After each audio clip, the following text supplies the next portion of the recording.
is Maurice. I'm the drummer of Eyeshine. My name is Crystal. I'm the bassist. I'm Johnny, rhythm guitar and vocals. Solo lead guitar.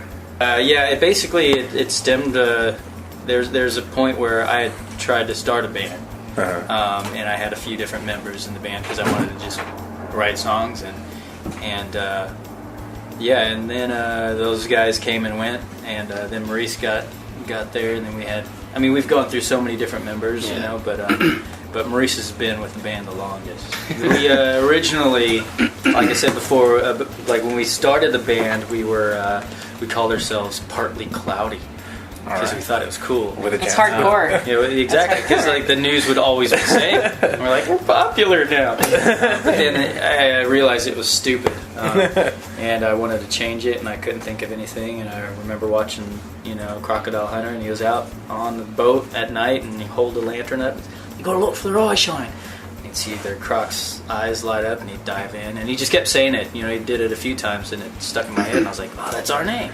So, what was some of your key influences for, starting a band? Like, did you guys have, bands that you tried to model after? I don't know if we modeled after bands, but we didn't. It wasn't. It actually, I started the band because I had, nothing. I couldn't get a job, basically. After Power Rangers, at that time, there wasn't any lead half Asian role, and so I couldn't get any on-camera work. And I basically started teaching myself how to play the guitar. I had gone through depression. That kind of brought me out of it a bit. And so I wanted to see if I could start a band that could maybe create songs that kind of do the same thing for other people, And that's kind of where the band started, and that's where the idea of the band started. As far as influences, I mean, we listen to all kinds of different music. There wasn't really one band where we're going to be just like these guys. It was really just we just started playing. There were a few bands that we thought at the time were cool, and then we would play some covers, but not even that much. It was mostly we just write a lot of original stuff. Songs were 9 minutes long, something ridiculous like that, and then epic. It was kind of ridiculous, but I mean that was us trying to discover really ourselves as a band and music and just everything, And through your whole Power Rangers fandom, did you guys have people that actually sought you out or hey? Kind of a mix that. I mean, definitely people check out the band because of some of the stuff that I've done, or they find out that I have a band because of the stuff, or they're searching on YouTube, and they find out I have a band. A lot of times though, especially back earlier when we first started, a lot of people would come to check us, and they'd tell us afterwards that they came to check us out because they thought we were going to be horrible. Stupid. Because, and they would write us and email us, and man, we thought you guys were going to suck because you have a Power Ranger in your band.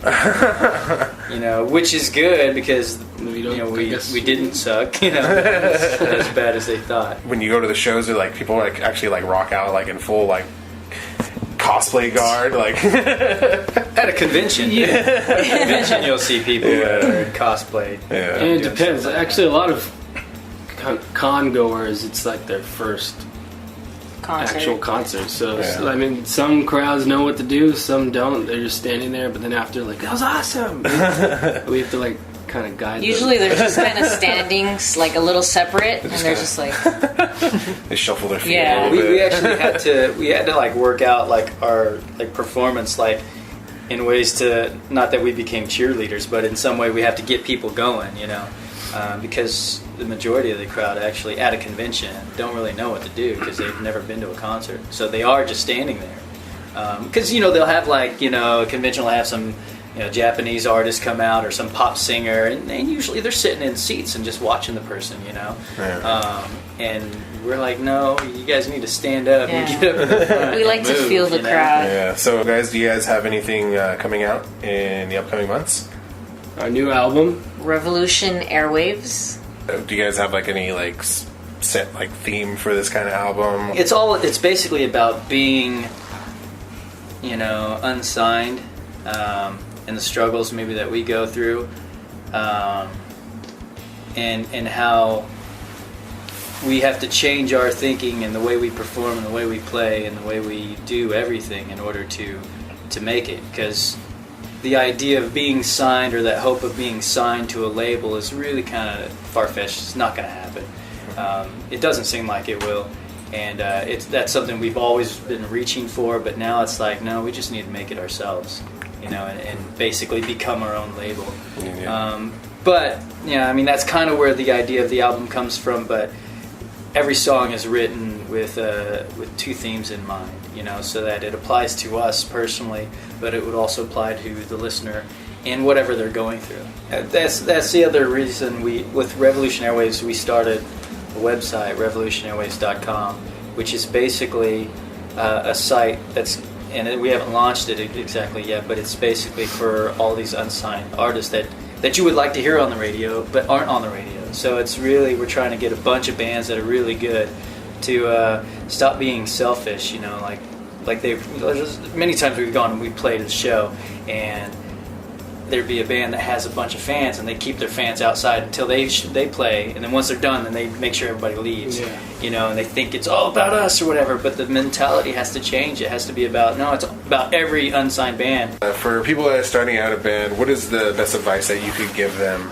as far as like what could help them into hopefully, getting out there and hopefully achieving their goal?